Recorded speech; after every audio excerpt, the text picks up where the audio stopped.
70 के दशक की मशहूर एक्ट्रेस शर्मिला टैगोर बॉलीवुड की सबसे लेजेंड एक्ट्रेसेस की लिस्ट में शामिल हैं। वे जितना अपनी फिल्मों को लेकर चर्चा में रहती थी, उतना ही उनके स्टाइल को फॉलो भी किया जाता था। यहां तक कि 60 के दशक में जब एक्ट्रेसेस साड़ी और सूट में फिल्मों में नजर आती थी, तब शर्मिला ऐसी पहली एक्ट्रेस बनी जिन्होंने बिकिनी पहनकर शूट कराया था, जिस पर उस वक्त काफी ज्यादा विवाद भी हुआ था। आइए जानते हैं उनसे जुड़े कुछ दिलचस्प किस्सों के बारे में। शर्मिला टैगोर 1959 से 1984 तक भारत की एक मशहूर अभिनेत्री रह चुकी हैं। बाद में इन्होंने वर्ष 1991 से 2010 तक भी सिनेमा में काम किया। इनका फिल्मी करियर बहुत ही लंबा रहा है। अब यह सिनेमा की दुनिया से संन्यास ले चुकी हैं। इनका जन्म 8 दिसंबर 1944 को हैदराबाद में हुआ था। वर्तमान में वे 78 साल की हैं। इन्होंने अपनी फिल्मी करियर की शुरुआत वर्ष 1959 में एक बंगाली फिल्म अपूर्व संसार से की थी। बाद में वे हिंदी सिनेमा में आई, जहां इन्हें वर्ष 1964 में पहली बार कश्मीर की कली फिल्म में अभिनय करने का मौका मिला। यहीं से इनके हिंदी सिनेमा के करियर की शुरुआत हुई। शर्मिला टैगोर के पिता का नाम गीतेंद्रनाथ टैगोर था और माता का नाम ईरा बरूच था। ऐन्द्रिला कुंडा और रोमिला सेन इनकी बहनें थीं। शर्मिला टैगोर रविंद्रनाथ टैगोर की परपोती हैं। 1964 में उनकी पहली बॉलीवुड फिल्म कश्मीर की कली आई, जिसमें उनका अभिनय देख हर तरफ उनकी तारीफ होने लगी। Film an evening in Paris में पहली बार शर्मिला ने बिकिनी सीन दिया। बता दें कि बॉलीवुड में बिकिनी पहनने वाली शर्मिला पहली एक्ट्रेस हैं। फिल्म में बिकिनी सीन देकर उन्होंने बॉलीवुड में तहलका मचा दिया था। इतना ही नहीं, उनके इस कदम से संसद तक में बवाल मच गया था। 1968 में शर्मिला का एक और बिकिनी शूट सामने आया, जो उन्होंने ग्लॉसी फिल्म फेयर मैगजीन के लिए कराया था। शर्मिला का बिकिनी से जुड़ा एक ऐसा किस्सा है जिसने उनके पसीने छुड़ा दिए थे। दरअसल ये बात उस समय की है जब उनका मंसूर अली खान पटौड़ी से अफेयर हुआ करता था। उन्हीं दिनों में वे फिल्म में अपने बिकिनी सीन को लेकर हर तरफ छाई हुई थी। मुंबई में जगह जगह बड़े बड़े होर्डिंग लगे हुए थे उनके, जिनमें शर्मिला बिकिनी पहने हुए थी। तभी एक दिन शर्मिला को पता चला कि मंसूर अली खान पटौड़ी की मां उनसे मिलने मुंबई आ रही हैं। अब शर्मिला टैगोर को तो ये सुनकर उनके होश ही गए। मंसूर की मां से मिलने से ज्यादा शर्मिला टैगोर को इस बात की चिंता थी कि अगर मंसूर की मां ने उनके बिकिनी वाले होर्डिंग देख लिए तो क्या होगा। कहीं वो उन्हें रिजेक्ट तो नहीं कर देंगी? क्या वो अपने बेटे से शर्मिला की शादी होने देंगी? इन तमाम सवालों से शर्मिला बेहद परेशान हो गई थी।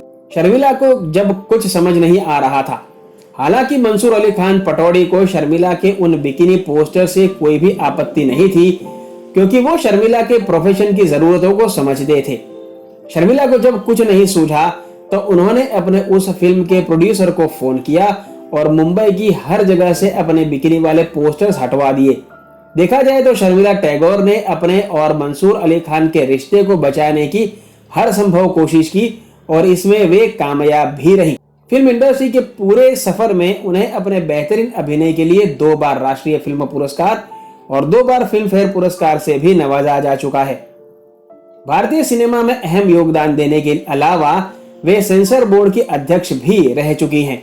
शर्मिला ने वक्त, अनुपमा और देवर, अमर प्रेम, सफर, आराधना, मालिक, छोटी बहू, राजा रानी जैसी कई हिट फिल्में दी।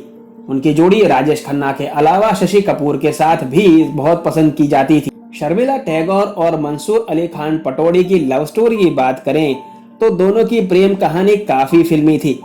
दोनों के परिवार वाले उनकी शादी के लिए तैयार नहीं थे, क्योंकि उनको लगता था कि शर्मिला खुले विचारों वाली हैं और मॉडर्न है, जबकि पटौड़ी नवाबी खानदान से हैं। आखिरकार दोनों अपने परिवारों को मनाने में सफल रहे और साल 1968 में दोनों ने शादी कर ली।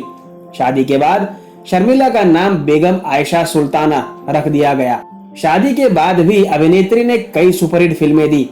कश्मीर की कली, वक्त, अनुपमा, देवर, सावन की घटा, नायक, आमने सामने, आराधना, आविष्कार, अमर प्रेम, सफर, छोटी बहू, दाग, सुहाना सफर, तलाश, शानदार, शैतान, मौसम, अनाड़ी, फरार, चुपके चुपके, त्याग, अमानुष, गृह प्रवेश, नमकीन, मेरे हमदम, मेरे दोस्त, सत्यकाम, यकीन, डाकघर, प्यासी शाम, ये उनकी कुछ सुपरहिट फिल्मों के नाम हैं।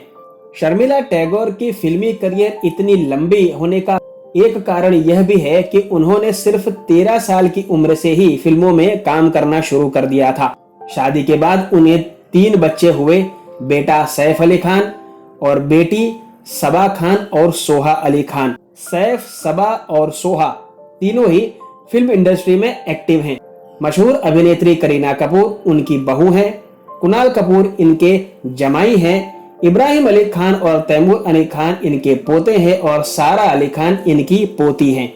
मीडिया रिपोर्ट्स के अनुसार नवाब पटौड़ी की मृत्यु के बाद शर्मिला टैगोर उनकी 2700 करोड़ की संपत्ति की मालकिन हैं। इस संपत्ति में ज्यादातर हवेलियां और कोठियां हैं जिनकी कीमत करोड़ों में बताई जाती है। अभिनेत्री की संपत्ति की देखभाल उनकी बेटी सबा अली खान करती हैं। देश भर में पटौड़ी रियासत के तमाम महल और जमीन जायदाद हैं। उनके पास कई सारी हवेलियां और कोठियां भी शामिल हैं। शर्मिला के पति मंसूर अली की सितंबर 2011 में मृत्यु हो गई और नवंबर 2012 में उन्होंने भारतीय क्रिकेट कंट्रोल बोर्ड को पत्र लिखकर भारत और इंग्लैंड के बीच आगामी सीरीज को पटौड़ी ट्रॉफी के रूप में मान्यता देने के लिए कहा था। वर्ष 2005 में उन्हें यूनिसेफ इंडिया के लिए सद्भावना राजदूत के रूप में चुना गया था।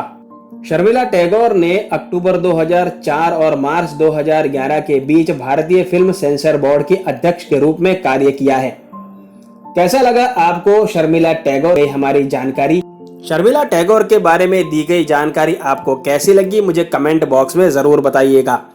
और अपने चहेते कलाकारों के बारे में ऐसे ही अनकही, अनसुनी और रोचक जानकारियां पाने के लिए सब्सक्राइब कीजिए फिल्मी तराना चैनल को। आपसे मुलाकात होगी जल्द, तब तक अपना ख्याल रखें। धन्यवाद।